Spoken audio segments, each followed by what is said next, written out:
Welcome to Talking Wildfire with Michael Hill. In our discussions about prescribed firing operations in the United States today, we'll talk about fire and the Douglas fir forests. Many years of my life I spent as a smoke jumper, helicopter rappeller, and hotshot, and with these specialized crews, I learned the basics of much of my firing knowledge. Douglas fir is one of the most important and widespread tree species in the forests of the western United States, including Idaho and Montana. Its relationship with fire is complex because Douglas fir can both survive certain fires and also be vulnerable to severe wildfires, depending on the age of the forest and fire conditions. Over thousands of years, Douglas fir forests evolved alongside natural fire cycles, making fire an important ecological factor in their growth, reproduction, and long-term survival. Young Douglas fir trees are generally sensitive to fire because they have thin bark and shallow roots. Even low-intensity surface fires can kill seedlings and saplings. However, mature Douglas fir trees develop thick bark that helps protect them from heat damage. Older trees also tend to have higher branches and thicker trunks, allowing them to survive moderate surface fires that burn through the understory without reaching the forest canopy. Historically, many Douglas fir forests in Idaho and Montana experienced frequent, low to moderate intensity fires. These fires remove smaller trees, grasses, and brush while leaving large fire-resistant trees standing. This process reduced competition for sunlight, nutrients, and water, helping mature Douglas fir trees grow stronger and healthier. Fire also created openings in the forest that allowed new Douglas fir seedlings to establish afterburns. Fire influences the structure of Douglas fir ecosystems in important ways. In mixed forests, repeated fires often prevent Douglas fir from completely dominating the landscape. Without periodic fires, dense stands of Douglas fir can develop, increasing competition and creating heavy fuel loads. Over time, these crowded forests become more vulnerable to insects, disease, drought stress, and severe crown fires. One major ecological concern today is the effect of long-term fire suppression.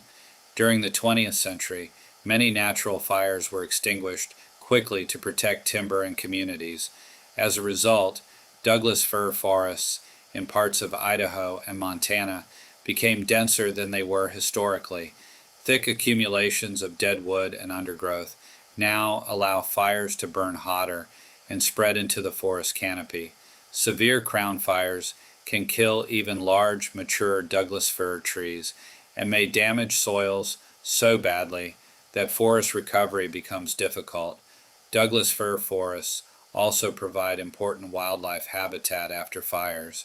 Burned forests often contain standing dead trees, known as snags, which are used by woodpeckers, owls, and other cavity nesting birds. New vegetation that grows after fire provides food for deer, elk, and small mammals. In this way, fire helps maintain biodiversity within Douglas fir ecosystems. Climate change is increasing wildfire risks in Douglas fir forests. Hotter temperatures, longer droughts, and reduced snowpack create drier conditions that allow fires to burn more intensely.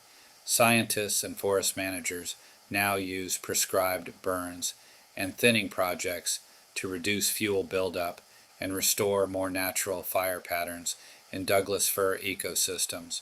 Overall, Douglas fir has a close ecological relationship with fire. While young trees are vulnerable, mature Douglas fir can survive many natural fires and even benefit from them.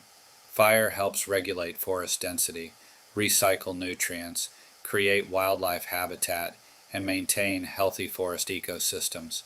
Understanding this relationship is essential for managing forests sustainably in Idaho, Montana, and throughout the western United States. Douglas fir can present several challenges and hazards during prescribed fires because of the way the tree grows, stores fuel, and reacts to heat. Although prescribed burning is often used to reduce wildfire risk and improve forest health. Douglas fir stands require careful planning because they can contribute to unpredictable fire behavior if conditions are not properly managed. One of the main dangers associated with Douglas fir during prescribed burns is its tendency to create ladder fuels. Young Douglas fir trees often grow densely beneath larger trees, forming layers of vegetation that allow flames to climb from the ground into the canopy. When fire reaches the crowns of Douglas fir trees, it can spread rapidly through the treetops and become difficult to control. This increases the risk that a prescribed burn could escape planned boundaries and develop into a crown fire.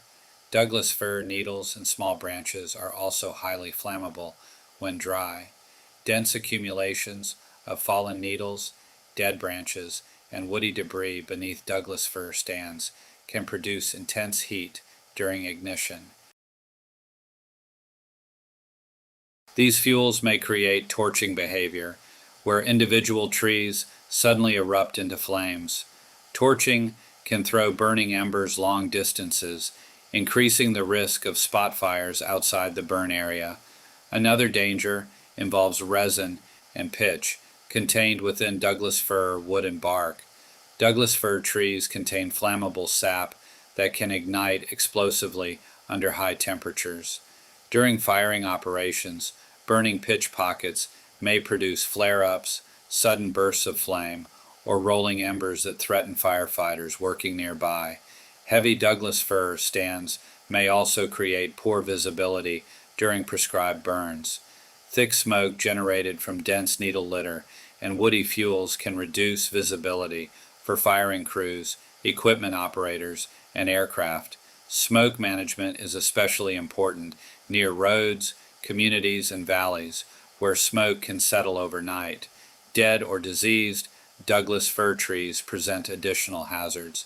Fire-weakened snags may fall unexpectedly during burning operations, especially when roots or trunks have been damaged by insects, rot, or previous fires. Falling trees are one of the most serious dangers faced by wildland firefighters during both prescribed burns and wildfires. Weather conditions strongly influence fire behavior in Douglas fir forests. If humidity drops too low or winds increase unexpectedly, fire intensity can rise quickly in dense Douglas fir fuels. Because of this, prescribed fires in Douglas fir ecosystems are usually conducted under carefully controlled conditions with strict limits on wind, fuel moisture, and temperature. To reduce these dangers, fire managers often thin dense Douglas fir stands before burning.